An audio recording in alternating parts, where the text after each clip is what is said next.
Uranus, जिसे भारतीय ज्योतिष में हम प्रजापति के नाम से जानते हैं। कुछ एस्ट्रोलॉजर इनको इंद्र के नाम से भी परिचित करवाया है, या यूं कह सकते हैं कि इनको इंद्र के नाम से भी अभिहित किया गया है। खैर, नाम से कोई मतलब नहीं है। हमें ये समझना है कि यूरेनस या प्रजापति या इंद्र जो भी हो, उसकी गति प्रकृति, उसके स्वरूप और उसके कारकत्व कैसा है। हमारे ज्योतिष में हम इसको कैसे समझ पाए ताकि प्रेडिक्शंस हमारा सही हो।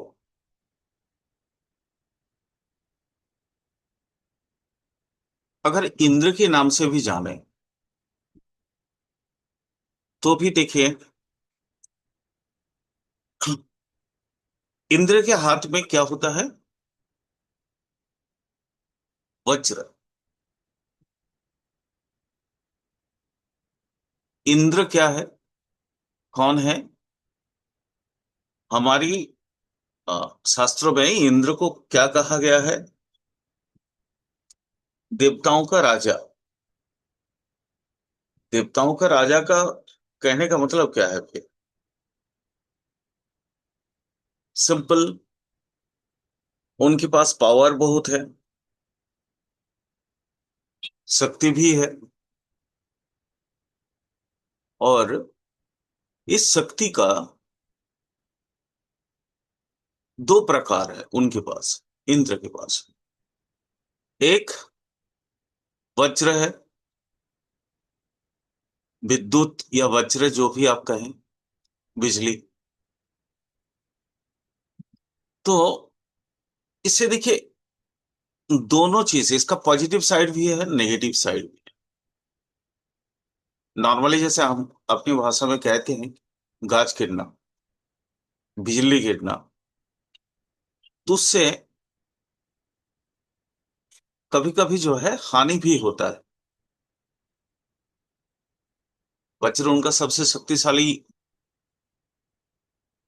अस्त्र में से एक है। लेकिन वही इंद्र मेघ का भी कारक है। जो वर्षा होती है, वर्षा का मूल कारक हम इंद्र से ही समझते हैं, क्योंकि वज्र, विद्युत और वर्षा सभी का मूलतः जो उत्तरदायित्व है वो इंद्र पे। यानी इंद्र का भी हम समझ पा रहे हैं कि उसके पास भी शक्ति है। और शक्ति कौन सा? सृष्टि करने की शक्ति। किस तरह से?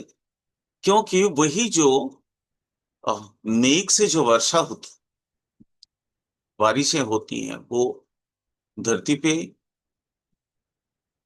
आने के बाद ही नई फसल इत्यादि का पैदा होना संभव होता है। अदरवाइज ये नहीं हो पाता। प्रजापति अगर बोले तो प्रजापति प्रजापति के पास भी वही शक्ति है, वही सारी शक्ति जो सृष्टि में काम आता है। तो यूरेनस को हम किसी भी नाम से समझें, चाहे वो इंद्र के नाम से समझें या वरुण के नाम से समझे, क्या बोलते हैं आपका, प्रजापति के नाम से समझें, तो अल्टीमेट हमारे पास क्या मिल रहा है? वो मिलता है सृष्टि इत्यादि का एक परम शक्ति, जो जिसके माध्यम से संस्कार होता है। क्योंकि पुराना पुराना चीज खत्म होना और नई चीज पैदा होना, ये इनका काम है। क्योंकि एक सीजन में जैसे धान, गेहूं इत्यादि का जो फसलें हैं, वो उगने के बाद फिर नई सिरे से अगले अगले सीजन में फिर होते हैं। यानी संस्कार और गति, ये दोनों की मूल लक्ष्य है। तो चलिए आज विस्तृत रूप से यूरेनास या प्रजापति को समझते हैं। देखिए, शक्ति का मूल केंद्र कौन है? शक्ति का मूल केंद्र है मंगल। अगर मंगल शक्ति का केंद्र है तो एक मंगल को एक इंसान समझ लेते हैं थोड़ी देर के लिए। तो कहा जाता है ना कि किसी भी व्यक्ति का दाहिना हाथ या बायां हाथ शक्ति का, जैसे जो किंग पिंग होते हैं उनके पास भी तो उनका कोई साइड रोल वाला तो व्यक्ति तो होता ही है।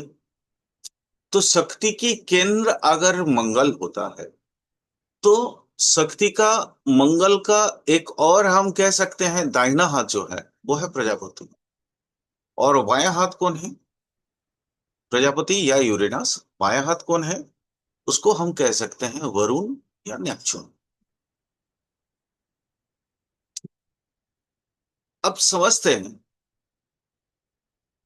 इसमें खासियत क्या है और इसमें ये दाया और बाया क्यों कहा गया।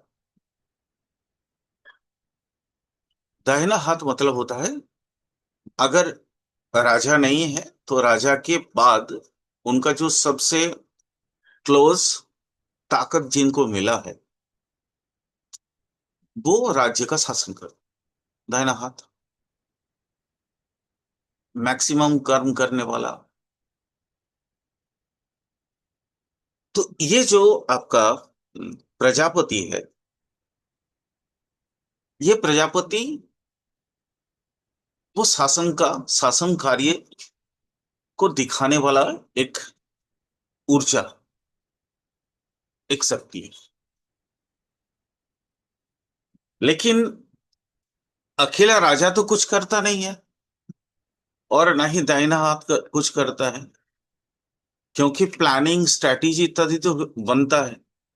प्लानिंग स्ट्रैटेजी इत्यादि बनाने के लिए तो दाहिना बायां यानी पूरा व्यक्ति की पूरी की पूरी व्यक्ति आवश्यक है। तो यहां हमें एक चीज समझ में आ रहा है, प्रजापति शासन क्रिया को करने वाला यानी बाह्य प्रकाश का जो स्ट्रेंथ है वो यूरेनस, और वरुण नेपच्यून जो है वो मंत्रणा वाला, यानी वो ऐसा ऊर्जा है, एक ऐसा शक्ति है जो कि अव्यक्त या गोपनीय कार्यशैली को जो देखता है। तो आप समझिए, जैसे बैठक ही कहीं हो रही मंत्रणा, जैसे हम लोग अपना सरकार में भी देखते हैं कैबिनेट मीटिंग बैठता, तो कैबिनेट मीटिंग में जो बातें होती हैं वो तो एक जगह पे स्थिर होता है, लेकिन उनके अनुसार जो नीति निर्धारण किए जाते हैं उसका हम कहाँ देखते हैं? वो सोर्स कोड है। और वो उसका प्रकाश हम कहाँ देखते हैं? बाह्य प्रकाश, वो जनता जनता के बीच में। तो सरकार का जो नीति निर्धारण उसमें, या इस तरह का, अब जैसे मुंडन एस्ट्रोलॉजी अगर देख लेते हैं तो फिर वहां पे आपका वरुण का, अंदर इनर पार्ट में वरुण का ताकत बहुत ज्यादा है।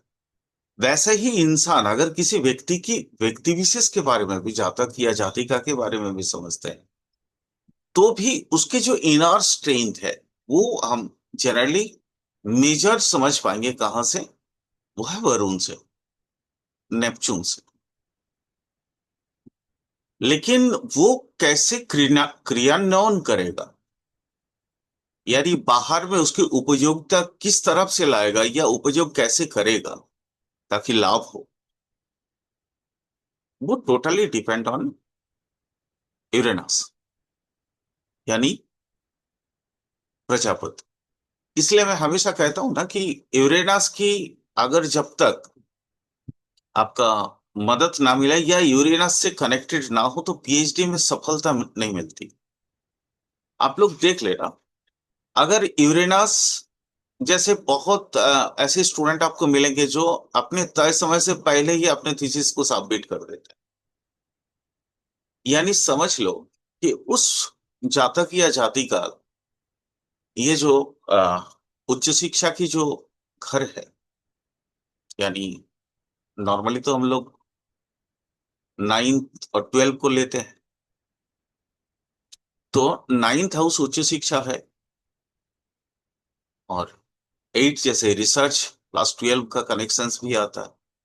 तो इस तरीके से अगर हम देखें तो वहां पे 9th के साथ या 8 के साथ या 12 के साथ 100% ये कनेक्शन जरूर बनेगा यूरेनस का, खास करके उच्च शिक्षा। तो 9th, ये तीनों में से यह उच्च शिक्षा का जो अर्निंग मतलब जो सहयोगी हाउसेस हैं, भाव हैं, उन भावों से भी इसका संपर्क या डायरेक्ट या इनडायरेक्टली कनेक्शन बनेगा, सीधी सपाट बात। अब समझते हैं यूरेनस के जो पावर और बाकी ग्रहों के पावर में क्या क्या डिफरेंसेस हैं, यूरेनस को क्यों खास आ, माना गया है, और भारतीय ज्योतिष या पाश्चात्य ज्योतिष में भी, पश्चिमी ज्योतिष में भी इसको बहुत ज्यादा महत्व दी गई है। उसके कारण क्या कारण है, जो आप स्पीड देखते हो ना, जैसे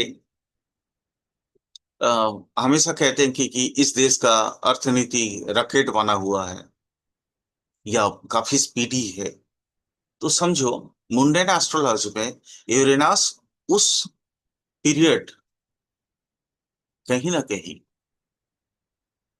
मदद दे रहा है, चाहे दशा अंतर्दशा या प्रत्यंतर दशा का, राशि स्वामी के बीच में जो भी दशापति, दशापति अंतर्दशापति या प्रत्यंतर दशापति के साथ जरूर कनेक्टेड है। जैसे पहला तो समझते हैं सेटर्न और यूरेनस के बीच में क्या असमानता है। अ, शनि जो है रूढ़िवादी, शनि किसी भी वस्तु को उसके आकार उसी आकार में रखना चाहता है जिस आकार में वो था, वो कोई भी चीज को रेनोवेट नहीं करना चाहता। इसलिए सेटर्न का ये सबसे बड़ा माइनस पॉइंट, उसको हमेशा रूढ़िवादिता या संस्कारहीन जो पहले से जो चला आ रहा है उसी पे वो स्थिर रहना चाहता, वो बदलाव नहीं चाहता। लेकिन प्रजापति वो हर चीज में गति देखना चाहता है या बदलाव देखना चाहता है, संस्कार में बदलाव, चीजों में बदलाव। तो नया टेक्नोलॉजी या न्यू थिंग्स, जैसे न्यू टेक्नोलॉजी हो गया आपका, रिनोवेशन हो गया, या नई आर्थिक नीति, या इस तरह का जो नई चीजें हैं, उसमें जो गति या उसकी जो सोच वो यूरेनस देता है। नई सृष्टि प्रजापति, यानी प्रजापति का मतलब है कि उस व्यक्ति का या उस चीज का वो जो भी आइडियाज हो, चाहे वो व्यक्ति विशेष हो या आइडियोलॉजिकली कोई चीजें हो, तो उसमें उसका पूर्णता देखना उसका एक लक्ष्य है।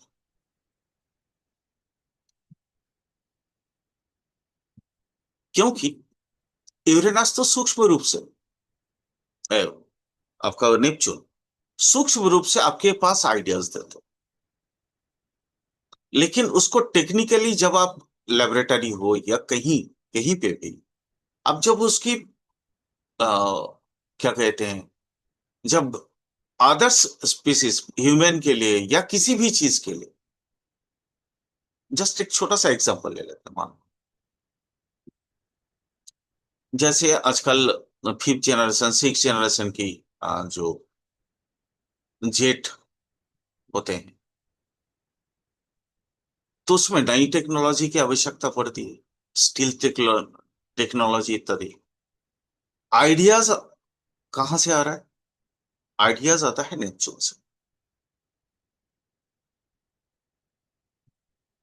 आइडियाज आपके बृहस्पति से भी आ सकता है तो आइडिया देने के लिए तो कई सारे ग्रह है ना बस अगर वहां पे कनेक्टेड हो जाए नेपच्यून तो आइडियाज में आपके एक एक काफी क्या बोलते हैं उसको काफी ब्रॉड रहेगा और आइडियाज एकदम जैसे लगेगा कि हाँ ये फ्रूटफुल होना ही बाकी है बस अ, काम करो इस पे अ, लग जाओ रिसर्च पे और आने वाले समय में ये आपका वो चीज दे देगा यानी जस्ट हासिल होना है और इस तरह का महसूस होगा लेकिन हासिल करने के लिए जो दक्षता चाहिए जो स्किल चाहिए जो आपके कर्म की जो यूनिटी चाहिए या जो टीम चाहिए वो बनाता है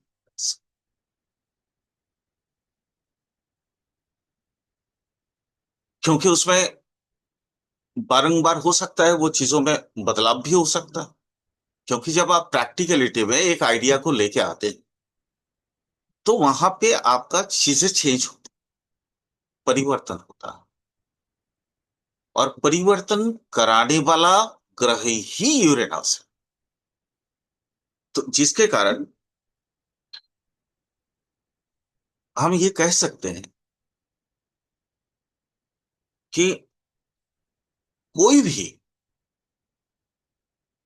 बृहत तरीके से जो प्रैक्टिकलिटी की ओर आपको धकेलेगा या ले जाएगा वो ग्रह यूरेनस है क्यों मैंने आपको पहले ही बोला कि शक्ति का जो केंद्र सेंटर पॉइंट वो है मंगल तो जनरली हम इसलिए ज्यादा ये चीजें क्योंकि मंगल कई सारी चीजें दिखाता है कृषि से लेके मिलिट्री तक का डिफेंस डिपार्टमेंट तक का नया रिवोल्यूशंस मंगल के एरिया में ज्यादा चाहिए होता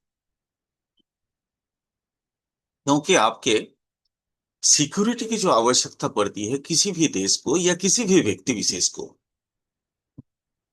वो जनरली मंगल के एरिया में अधिक से अधिक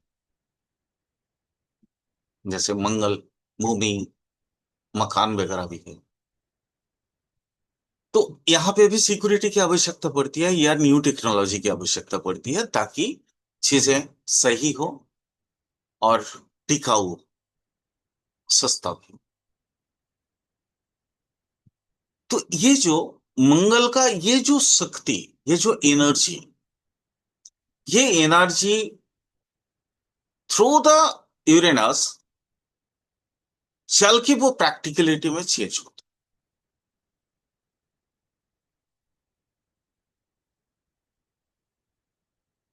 जैसे सपोज मान लो वो आप लोगों ने गांव में वो देखा होगा जो अरे लोहा लोहार जो होते हैं लोहार तो वो लोहे की एक छड़ को किस तरह से चेंज करके वो तरह तरह का सामान में बदलाव कर दे तो क्या होता है, उसमें हीट पड़ता है। हीट भी मंगल का एरिया है, वो भी एनर्जी है। और फिर उसमें आघात होते हैं, है ना, उसमें चोट पहुंचाई जाती है ताकि उसका आकार में बदलाव हो। तो ये जो रॉ मेटेरियल था, ये रॉ मेटेरियल, दैट मीन्स ये कोई दूसरा चीज था, और उसको बदल के एक कोई दूसरा चीज में हम चेंज कर रहे हैं। यानी आकार में आकार, प्रकार, और उसके सारी चीजों में बदलाव हो रहा है। एक लोहे का जो छड़ था, उससे मान लो एक तलवार बना। तलवार जो, वो तलवार जैसे ही बना,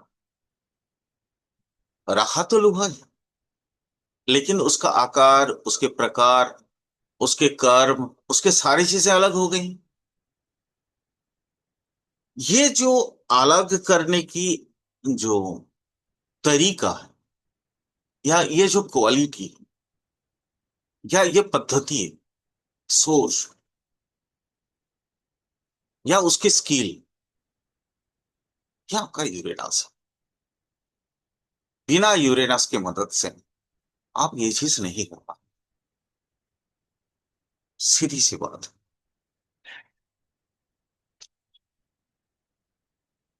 देखिए, उदाहरण एक और ले लेते हैं। जैसे सपोज मान लीजिए कोयला। कोयला से उसको हम क्या कर सकते हैं, अलग अलग उसमें बदलाव कर सकते हैं। जैसे वहां से अगर हम बिजली बनाना चाहें, तो थर्मल प्लांट में वो बिजली भी बन सकता है। मान लीजिए कोई और चीज में उसको हम कन्वर्ट कर रहे हैं, किसी दूसरे एनर्जी में कन्वर्ट कर रहे हैं। तो ये कन्वर्ट कन्वर्ट जब किया जा रहा है, तो वहां पे क्रियाएं होती हैं कुछ, और वो क्रियाओं के माध्यम से कुछ ना कुछ गति उत्पन्न होता है। इसीलिए, क्योंकि आयन, अगर आयनाइजेशन जैसे गैल्वेनाइजेशन वगैरह किया जाता है, तो भी तो उसके ऊपर एक परत पड़ता है। वो भी तो एक क्रिया है। और इस क्रिया के माध्यम से ही वो नई प्रकार या नई चीजों में तब्दील होती है, बदलाव आता है उसमें। प्रजापति का काम है ये बदलाव सही तरीके से हो, और उसके अकॉर्डिंगली जैसा चाहिए। एक तलवार बनाने के लिए उसकी जैसे धार चाहिए, वो धार भी प्रॉपर होना चाहिए। नहीं होगा तो वो चीजों को काटेगा कैसे। अगर उसमें हम तीर भी बना रहे हैं, तो भी तो उसके अगली सिरा पे धार होना जरूरी है, नहीं तो फिर वो किसी चीज को आघात करके उसके अंदर धंसेगा कैसे। तो ये जो शक्ति का रूपांतरण शक्ति में ही हो रहा है, energy transforming into some energies, ये जो प्रक्रियाकरण, प्रोसेसिंग, ये यूरेनस का कार्य क्षेत्र है।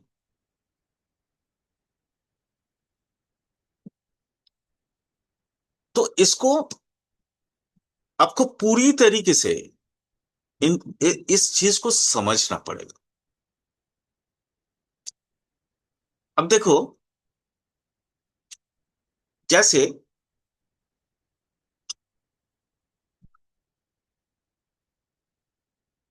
अ, मैंने जैसे कोल कोल वो फ्यूजन के माध्यम से जो है वो बिजली में कन्वर्ट किया जाता है।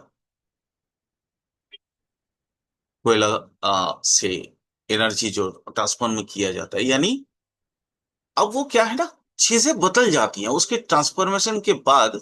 वो अब पहले जैसा नहीं रहता। कोयला जल के राख बन जाता है, यानी चूर्ण विचूर्ण हो जाता है। नई सृष्टि तो शुक्र भी करवाते, ऐसा तो नहीं है कि शुक्र नई सृष्टि नहीं करवाते। अगर शुक्र नहीं होते तो हमारी ये जीवन यात्रा, ये जो वंश अ, चला आ रहा है सभी के, या ये स्पेसीज जो चल रही हैं, वो चाहे मानव हो या कोई और जानवर या पेड़ पौधे, ये तो इसकी भी सृष्टि किसके माध्यम से? शुक्र के माध्यम से। यानी शुक्र क्या करता है? जो परिवर्तन करता है, बट वो चीजों को उतना, क्या बोलते हैं हम, मतलब बिखरता नहीं है। जैसे एक सोने का हार अगर बनाए, शुक्र बनाता है, तो सोना एज इट इज रहता है, वो आकार चेंज नहीं करता। तो यहाँ ये क्रियान्वयन, जैसे मान लीजिए एक जीव देह से दूसरा जीव देह तैयार होता है, तो मतलब अल्टीमेट क्या है? ढांचा तो एक ही है। नई शिशु, फिर उसके बाद धीरे धीरे धीरे धीरे वो पूर्ण वयस्क इंसान, या उसके बाद बूढ़ा होके, जैसे उसकी जो, क्या कहते हैं, अकॉर्डिंग टू प्रकृति जिस तरह से चलना है, प्राकृतिक नियम, उस नियम के माफिक चलता है, तो शुक्र सृष्टि करवाता है, बट वो उसके ऊपर अपना कोई हक नहीं रखता। जीव द स्पर्माटोजोआ जाने से नया फ्यूटस बना, और नए नई शिशु आ गए। अब धीरे धीरे वो प्राकृतिक नियम जैसा चल रहा है वैसे ही चलता है। वो क्या है ना, चीजें रूपांतरण तो करता है शुक्र, बट उसका ढांचा या उसकी जो मेन कंपोनेंट्स है वो एज इट इज रहता है। अब मान लीजिए मेरे पिताजी के शरीर में जो खून है, और उनकी जो आकार प्रकार है, मेरे शरीर में भी वही सेम चीज है, वही सप्त धातु, वही सारी चीज। हमारे बाद जो नेक्स्ट जनरेशन आएगा उसमें भी वही सारी चीजें, यानी रूपांतरण तो हुआ, बट प्राकृतिक नियम में जैसा जैसा जो जो चीजें हैं, माने एग्जैक्टली वो ढांचा एज इट इज रह गया, वो बदला नहीं, तरीका नहीं बदला। बट प्रजापति तरीका भी बदलता।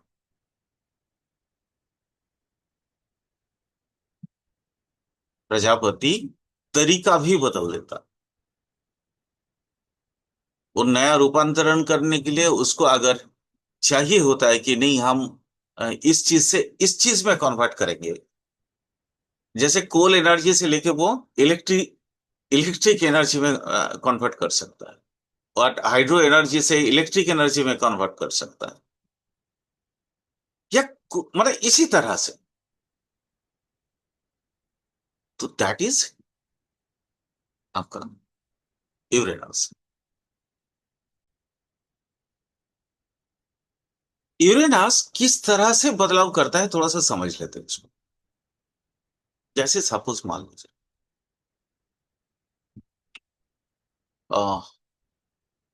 एग्जाम्पल ले लेते हैं ताकि चीजें बहुत आसानी से समझ पा जाए। जैसे देखिए, सनातन धर्म में बौद्ध धर्म का प्रभाव पड़ा, जैन धर्म का प्रभाव पड़ा, सनातन से ही अलग बौद्ध धर्म। भगवान बुद्ध के जिस समय जन्म हुआ था, उस समय 100% है कि यूरेनस का प्रभाव पृथ्वी पर जरूर रहा। यह जब जब मुन्नर एस्ट्रोलॉजी पे यूरेनस का डायरेक्ट प्रभाव हो, तब तब इस तरह से बदलाव होता है। कैसे बदलाव? देखिए, धर्म तो वही है, जीने की तरीका वही है, बट उन्होंने क्या है ना, पूरा चीजों को चेंज कर दिया। पद्धतियां, पूजा पद्धति, ध्यान, प्राणायाम, वो चीजें अलग कर दिया। हिंदू लोग जैसे जो माने पहले जो करते थे, उनके धर्म के आशय या उपदेश बुद्ध ने बदल दिया, और बुद्ध के अनुगामी जो, उनको अब बुद्ध के नाम से जाना जाने जाने लगे। वैसे ही समझ ले जाए, मतलब एक चीज तो हमें समझ में आ, वो है, यूरेनास के अधिकार में अगर किसी जातक या जातिका की जन्म, तो उसके अंदर अब क्या बोलते हैं, जैसे अनंत प्राण की जो प्रकाश है वो है, वो चीजों में, समाज में या चीजों में संस्कार या बदलाव लाएंगे। वो चाहे किसी भी रूप में,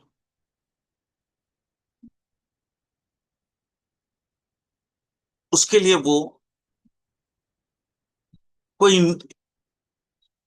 नियम तो वैसे मानने वाले हैं, सृष्टि करता है तो नियम तो मानने वाले, बट उसके लिए अगर उनको कोई अपना नियम बनाना पड़े तो भी बना सकते, चेंज कर सकते। ये सबसे जो मुख्य कारकत्व है यूरेनस, इस तरह का। जैसे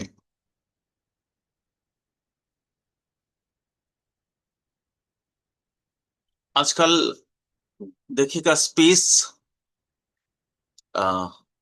जो स्पेस का जो पढ़ाई है या स्पेस की जो रिसर्च है, वो काफी ज्यादा जो है आगे जा रहा है। देखिए, जैसे आदित्य एल 1 सूर्य के बहुत नजदीक में जाके एल 1 पॉइंट में खड़ा होके उसका अध्ययन कर रहा है, या वॉयेजर वगैरह जैसे बहुत सारी इस तरह का आपका स्पेस क्राफ्ट जो है, अपना मतलब सोलर का जो जोडियक है वहां से भी निकल के आगे चला गया, और इस आकाशगंगा से दूसरे आकाशगंगा में शायद पहुंच गया है। बट ये क्यों हो रहा है, ये देखना। अभी जो है वर्तमान दिन, यूरेनस का प्रभाव है।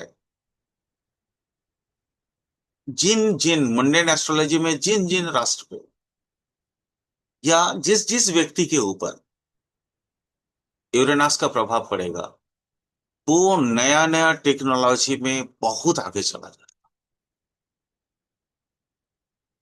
उसका काम ही होगा न्यू टेक्नोलॉजी को बनाना, उसका पालन पोषण करना, परवरिश करना, और आगे चल के उसकी सामाजिक जीवन में उसका व्यवहार।